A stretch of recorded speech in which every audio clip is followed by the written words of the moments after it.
आप आ गई माता सरस्वती। आप धन्य हैं, धन्य हैं आप।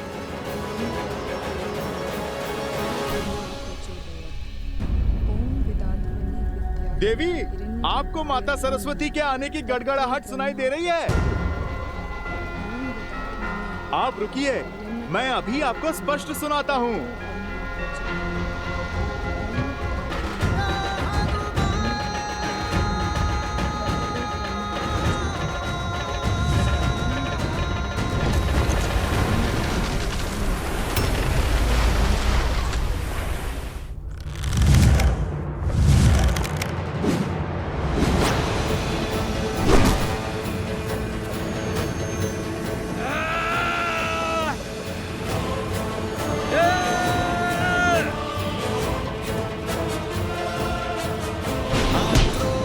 जोश क्रोध का ये क्षण है प्रतिशोध का, ललकार और पुकार का ये क्षण है अति विरोध का।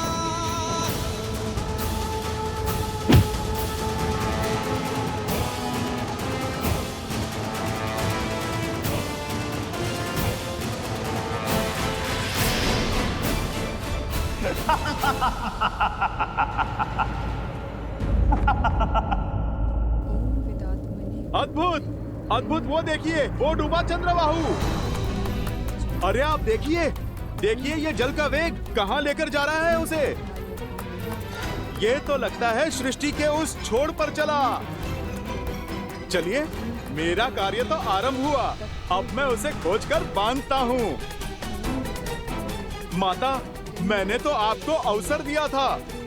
अब आप मुझे आज्ञा दें। यदि आप मान जाती तो आपके पति मोक्ष पाते, किंतु अब तो उसे क्षण क्षण मरना होगा मेरे पास में। स्वामी,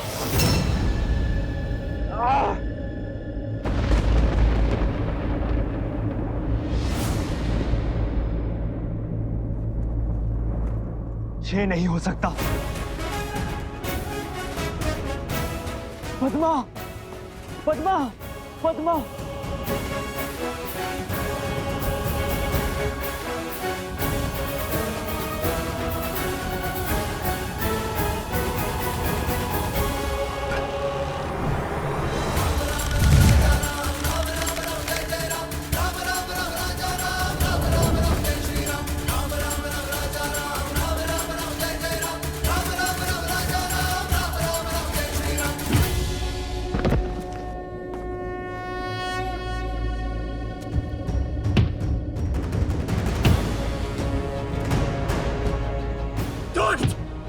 दुराचारी!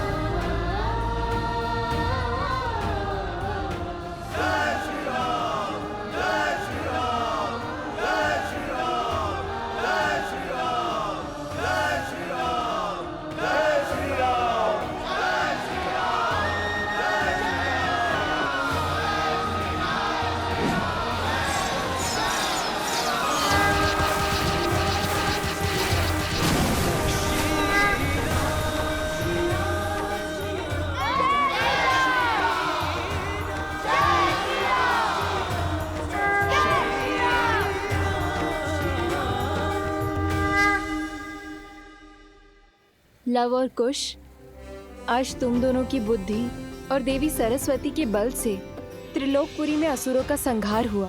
सहायता के लिए धन्यवाद देवी। मेरा आशीर्वाद सदा ही तुम दोनों के साथ है।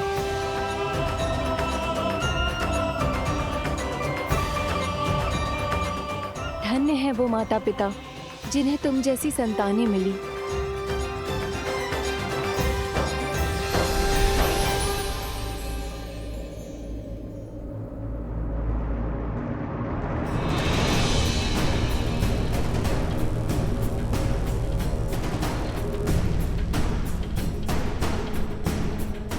ये क्या है?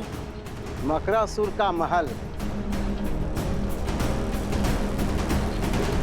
कहा था ना मैंने, दृष्टि नहीं दृष्टिकोण बदलो, फिर असंभव भी संभव हो जाएगा।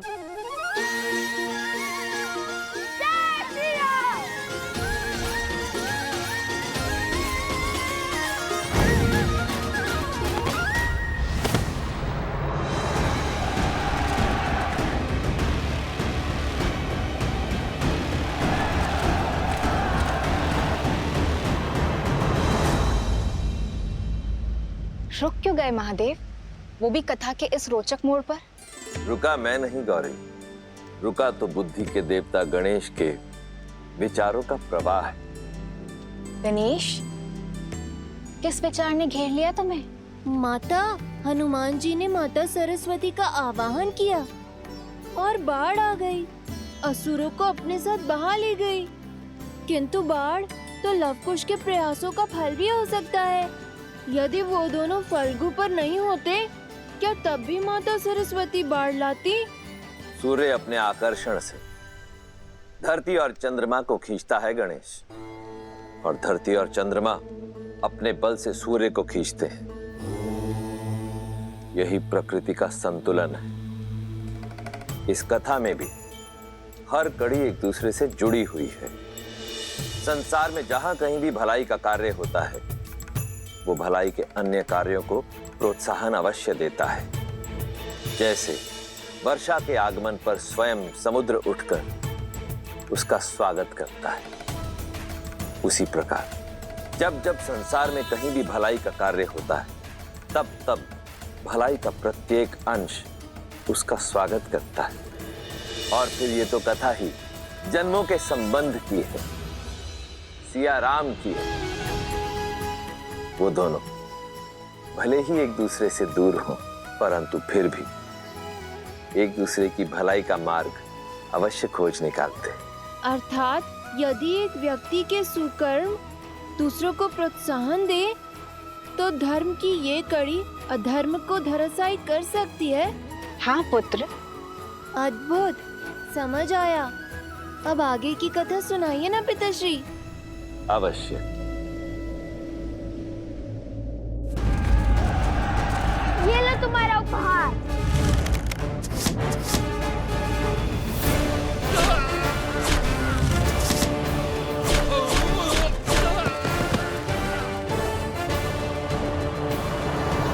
समय निकलता जा रहा है और मकरासुर की शक्तियां बढ़ती जा रही हैं। वन देवी की रक्षा के लिए मुझे अपने मंत्रों का उपयोग करना होगा।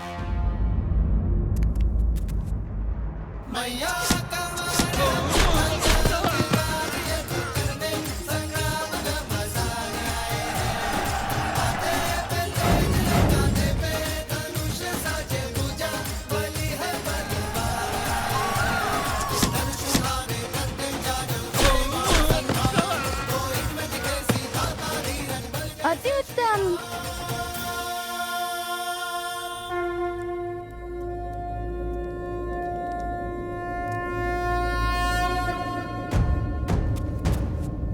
लव कुछ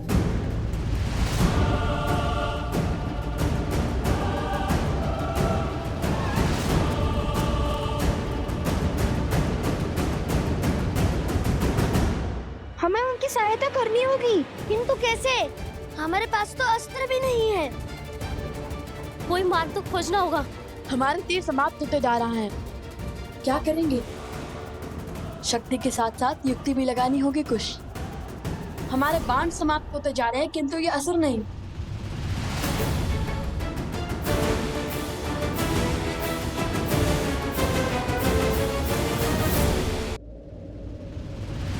कुछ ये ध्यान करने का समय नहीं है। युक्ति की खोज स्मरण करने का प्रयास कर रहा हूँ। कि कभी श्री राम भी ऐसी स्थिति में फंसे थे जहाँ उनके तीर समाप्त हो गए हो। अरे किंतु उनके पास तो अक्षय तीर था ना, जिसके बाण कभी समाप्त ही नहीं होते हो। ने अपने कर्मों से अभी अक्षय तीर नहीं पाया है। श्री राम भी इस स्थिति में नहीं फंसे, अब क्या करें भैया? कैसे बचाए माता को?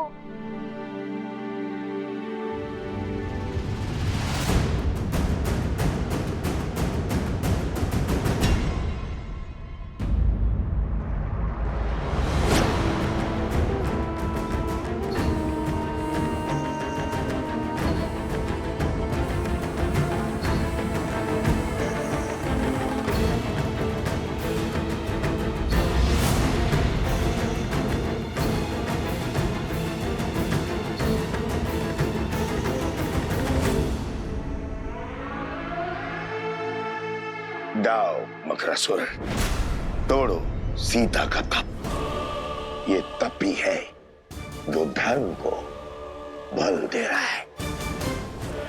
ये टूटा तो हमारी विजय और इसके पुत्रों की मृत्यु निश्चित है।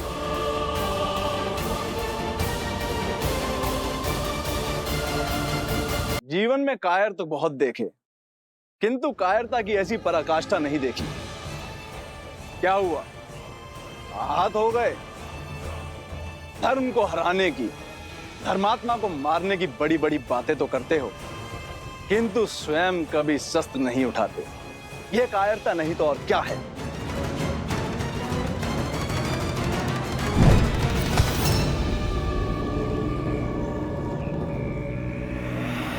ये है तुम्हारा अस्त्र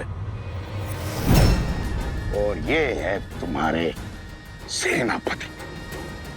हर योद्धा का अपना अस्त्र और अपना शस्त्र होता है, किंतु हाथ में थामा हर शस्त्र टूटकर बिखर सकता है, जलकर स्वाह हो सकता है। जब दो अस्त्र टकराएंगे तो एक का टूटना निश्चित है, किंतु मेरा अस्त्र न किसी के थोड़े टूटेगा, न किसी के जलाए भस्म होगा। ऐसा कौन सा अस्त्र है आपके पास? शब्दों का अस्त्र, वचनों के बाण।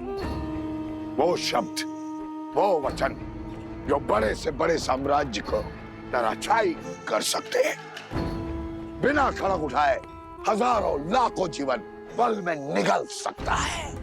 तलवारों की दिशा बिगाड़ सकते हैं मकरासुर, किंतु शब्दों की नहीं। अति उत्तम। लगता है रघुवंश की आहुति देकर संसार का सिंहासन संभालने के बाद मुझे तुम्हें ही अपना मंत्री पद सौंपना होगा। देव आज्ञा महाराज, किंतु पहले सीता का तप तो भंग कीजिए, उसके पुत्रों को अपने मार्ग से तो हटाइए। उनका अंत तो यहाँ होगा, मेरे साम्राज्य में।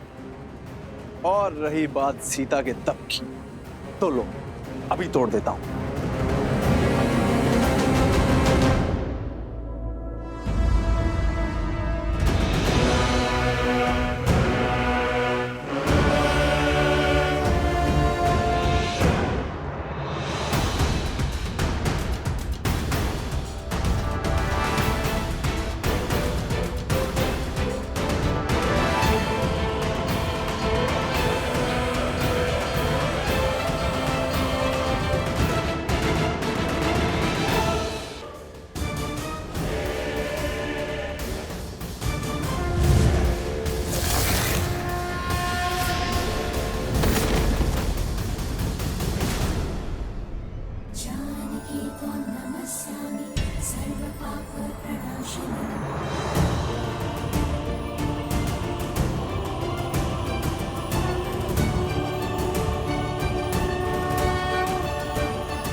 संभव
आप लोग क्या कर रहे हो? अरे शस्त्र आपके हाथ में कैसे? असुरों के अस्त्र लेकर आए हो? कहीं पलड़ा तो नहीं बदले तुम लोगों ने? अरे नहीं, ये तो हम तुम्हारी सहायता के लिए लाए हैं। जिन असुरों को तुमने मारा था उनके हाथों से।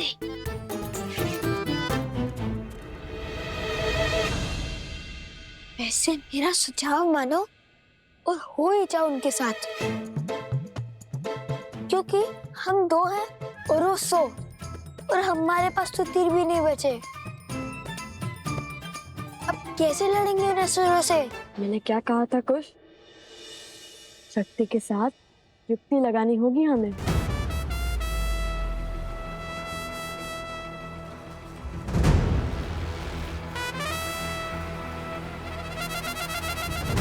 कब तक छिपते रहोगे बालको? सामने आओ। जितनी मेरी सेना को थकाओगे उतनी ही पीड़ादायी मृत्यु देंगे महाराज तुम्हें।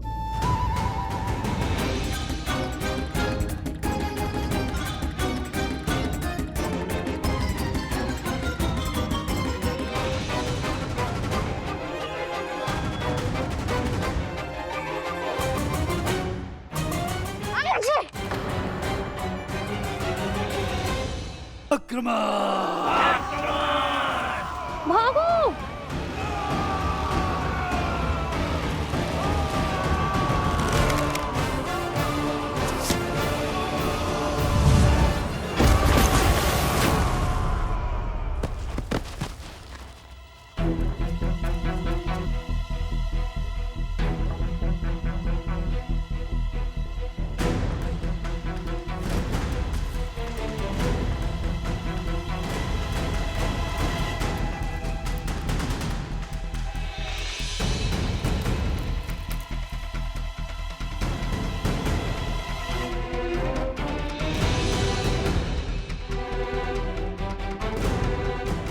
कुश, मिल गई युक्ति।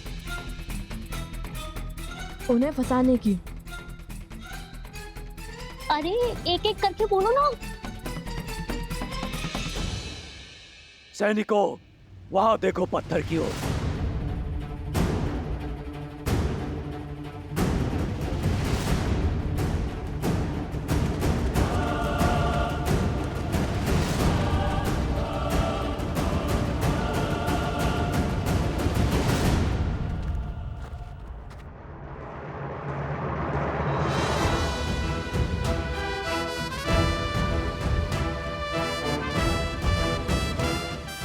आज तो इन्हीं के शस्त्र से इन्हें ही ध्वस्त करेंगे। सज्ज हो? 100%। चलो।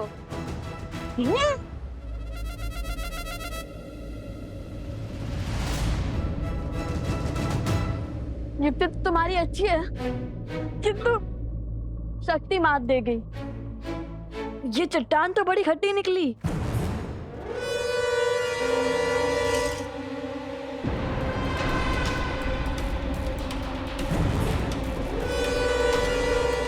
वहां उस चट्टान के पीछे जाओ। बुद्धि के साथ साथ हनुमान जी जैसा बल भी होता तो कितना अच्छा होता। चट्टान को संजीवनी की भांति इनके ऊपर फेंक देते।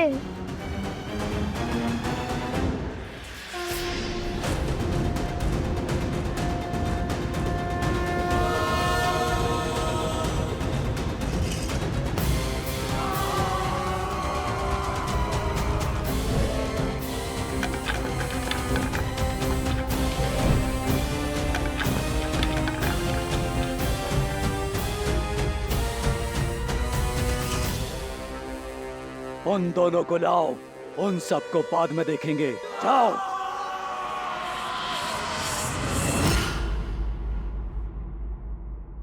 संजीवनी,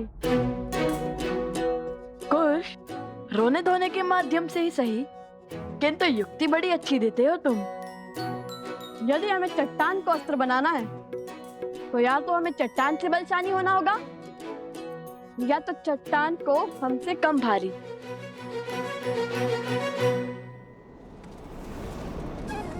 जिस राम नाम से सागर पर पत्थर तैर गए, उस राम नाम से ये क्यों नहीं तैर सकता? जैसे समुद्र देव ने राम सेतु बनाने के लिए श्री राम की सहायता की थी, वैसे हमारी माता को बचाने के लिए वाहिगुरु देवी अवश्य हमारी सहायता करेंगी। अवश्य।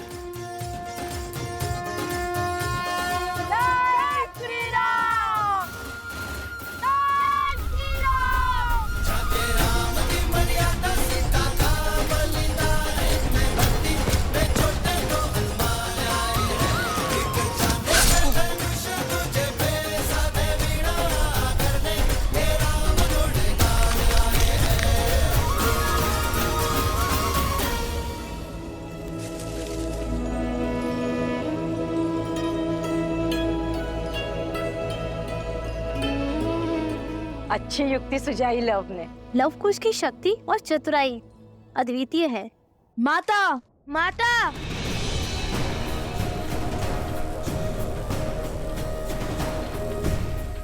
अपनी माता को खोज रहे हो, नहीं मिलेगी। जितना विलंब हमारी माता की सूचना में लगेगा उतना ही इस भूमि पर हाहाकार मचेगा। एक भी असुरों को जीवित नहीं छोड़ेंगे वन देवी के पुत्र। तुम जैसे असुरों को तो रोज लड़ाते हैं हम। चुटकियों में अंत कर देंगे तुम्हारा। तो साहसी,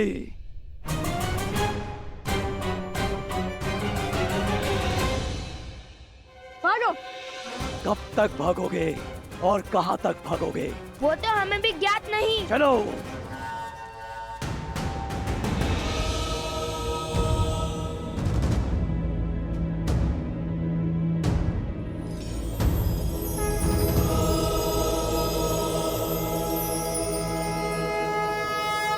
हम सज्ज हैं।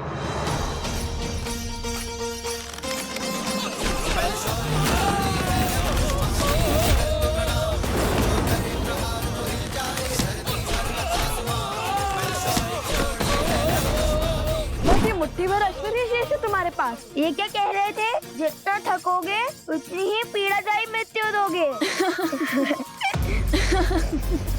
अब मारो।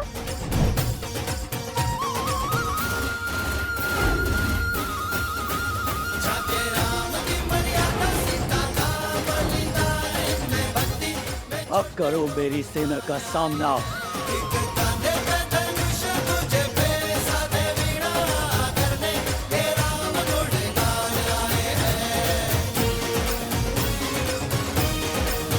जय श्री राम।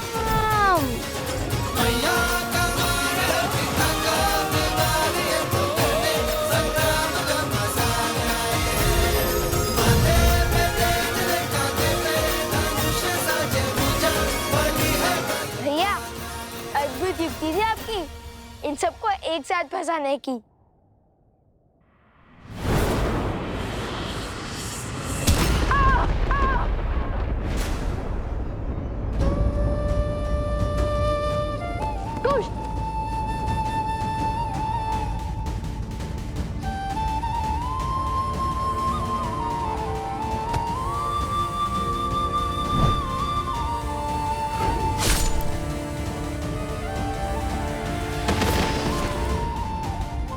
कुश, कुश क्या हुआ तुम्हें? आंखें खोलो।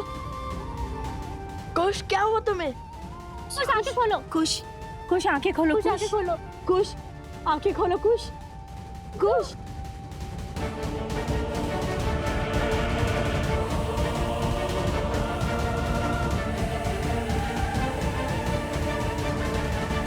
अद्भुत। वहां पुत्र को चोट लगी और यहाँ माता की आंखों से आंसू बह रहे। कितना सुंदर संबंध है, किंतु शीघ्र ही हर संबंध की डोर काट दूंगा मैं।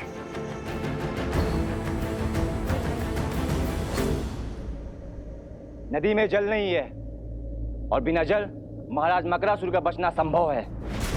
ऋषि असुरी ने भी अपने तप से उनकी बढ़ती हुई शक्ति पर संशय लगा दिया है। बांध को तोड़कर नदी को जल से भरना ही होगा। चलो मेरे साथ।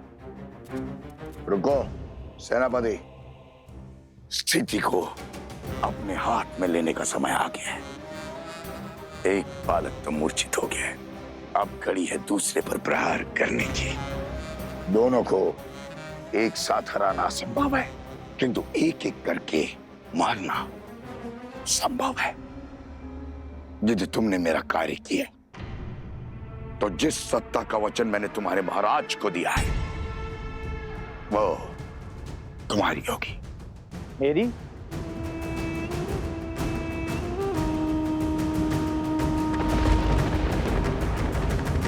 कुछ आगे खोलो। कुछ कुछ आगे खोलो। कुछ कुछ उठो। कुछ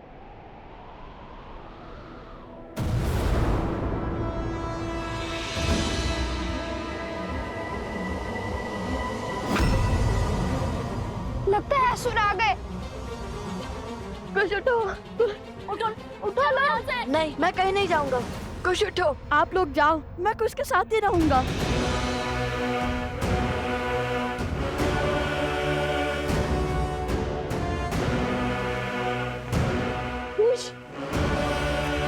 कुछ उठो।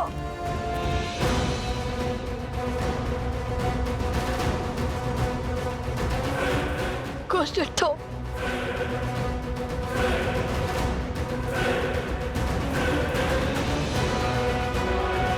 अब आएगा आनंद।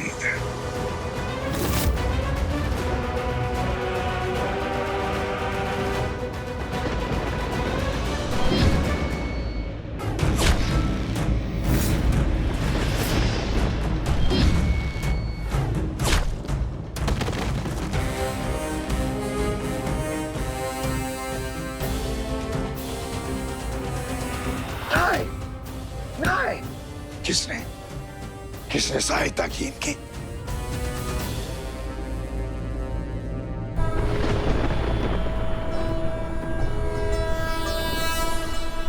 जनको मिथिलाधीशः सधर्मात्मा महेश्वरः ज्ञानी च तपसा सावधान।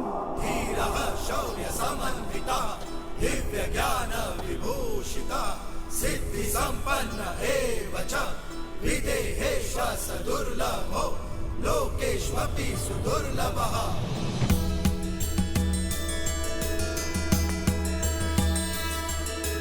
जनको मिथिलाधीशः सधर्मात्मा महेश्वरः ज्ञानी च तपसा युक्तो धीरः शौर्य समन्वितः दिव्य ज्ञान विभूषितः सिद्धि संपन्न एव च विदेहेष्व सदुर्लभो लोकेष्वपि सुदुर्लभः लोकेष्वपि सुदुर्लभः।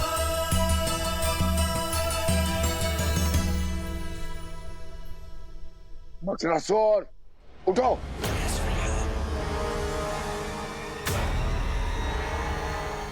हाथ पर हाथ खड़े बैठकर क्या देख रहे हो? जाओ, बांध को तोड़ो। जाओ।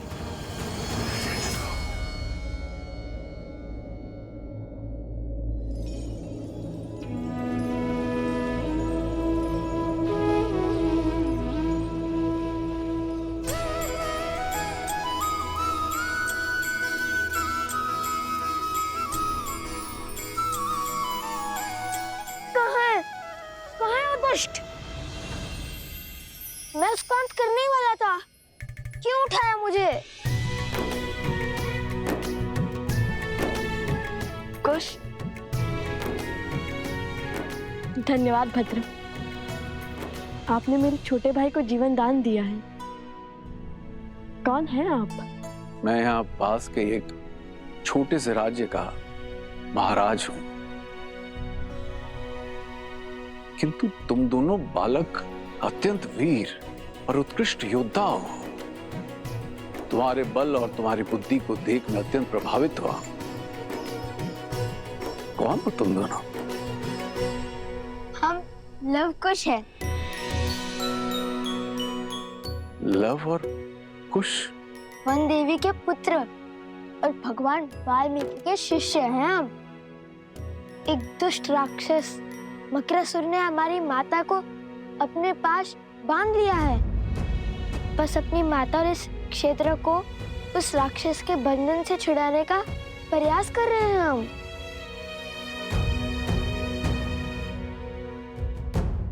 तो इस कार्य में मैं भी तुम्हारी सहायता करूंगा।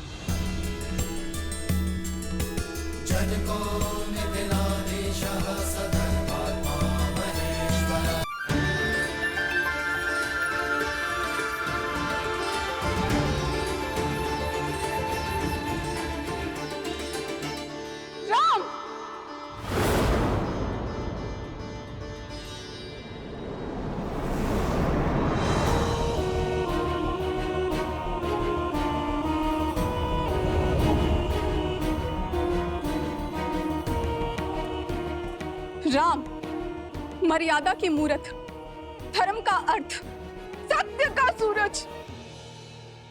क्या यही है तुम्हारी मर्यादा? क्या यही है तुम्हारा सत्य, तुम्हारा धर्म? तुम्हारे सेवक इस वानर ने छला है मुझे, तुमने छला है मुझे। अब मैं संसार को दिखाऊंगी कि कितने बड़े झूठे, छलिए और अधर्मी हो तुम।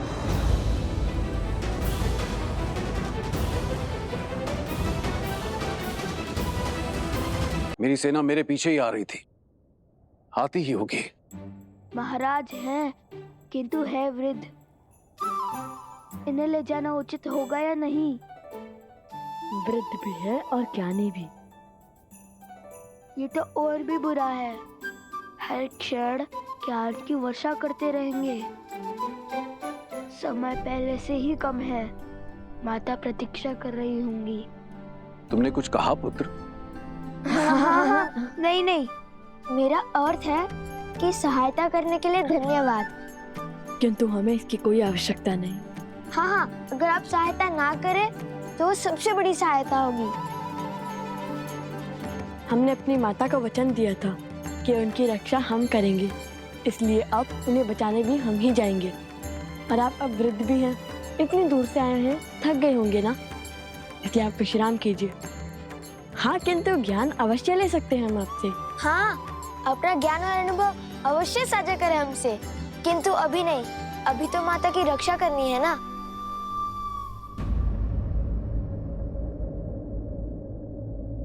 तुम दोनों मेरे नवासों के आयु के हो पुत्र, किंतु तुम्हारा ज्ञान और तुम्हारे संस्कार तुम दोनों को एक साधु और शासक का अद्भुत संगम बनाता है।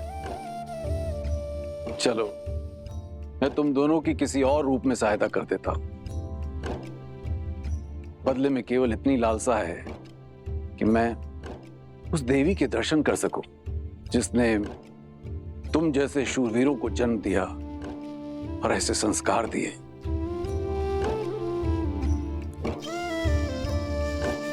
अवश्य।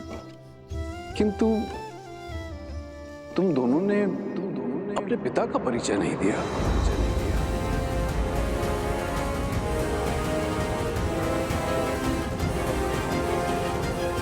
जैसे आपको मिलने की लालसा है, वही हमारे पिता भी हैं। अर्थात हमारी माता ही हमारे पिता भी हैं।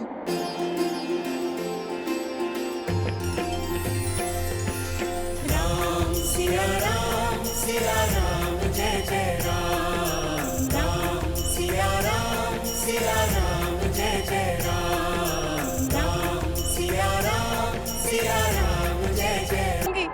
कि कितने बड़े झूठे, छलिए और अधर्मी हो तुम।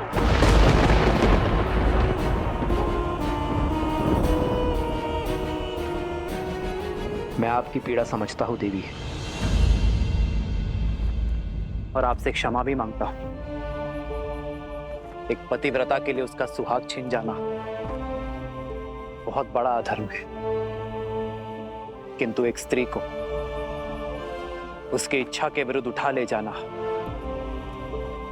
उससे भी बड़ा अधर्म है देवी। और जो आपके पति ने किया, और साथ में अधर्मी का साथ देने वाला, अपने धर्म से अधर्मी की ढाल बनने वाला, उससे भी बड़ा अधर्मी होता है देवी। एक पत्नी होने के पूर्व आप एक स्त्री हैं, और एक स्त्री जब दूसरी स्त्री की पीड़ा से विमुख हो जाए तो उसका कर्म भी अधूरा होता है और धर्म भी। और जो धर्म को छले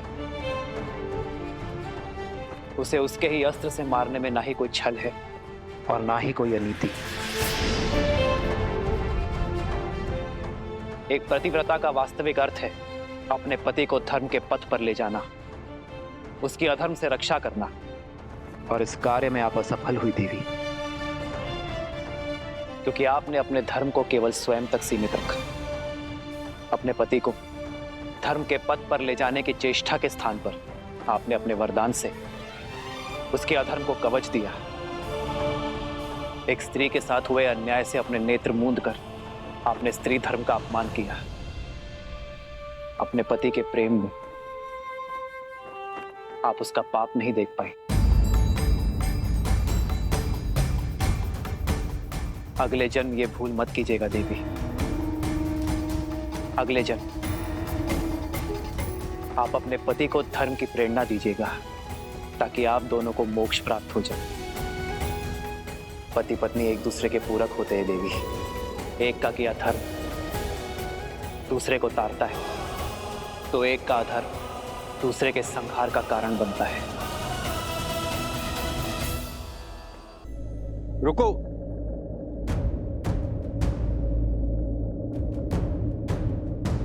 रुकने का समय नहीं है भद्र, हमें शीघ्रता दिखानी होगी।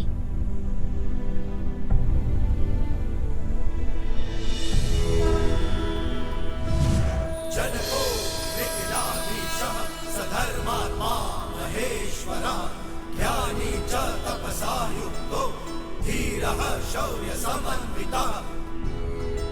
मकरासुर जैसे शक्तिशाली असुर को बिना दिव्यास्त्र के मारना असंभव है। ये नानाद का वान है, भगवान वाल्मीकि के शिष्य, और इतने वीर योद्धा अवश्य ही इस धरा को मकरासुर के आतंक से मुक्त करा देंगे।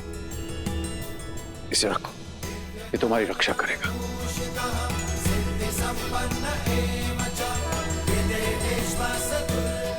विजयी भव।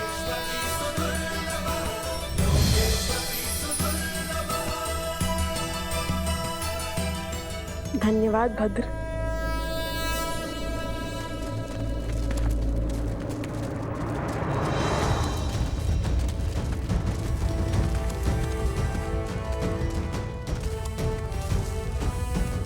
ये कौन है? ये मेरी सेना है। मिथिला की सेना? मैं मिथिला नरेश जनक हूं। माता सीता के पिता? अयोध्यापति राजा राम के ससुर।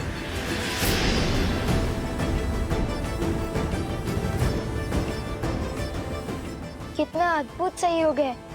यहाँ आने के मार्ग में अयोध्या का ध्वज दिखा और अब मिथिला नरेश स्वयं प्रकट हो गए।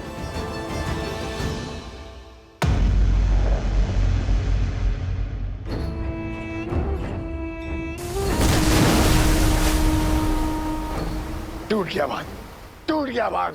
उठो, उठो मकरासुर, उठो।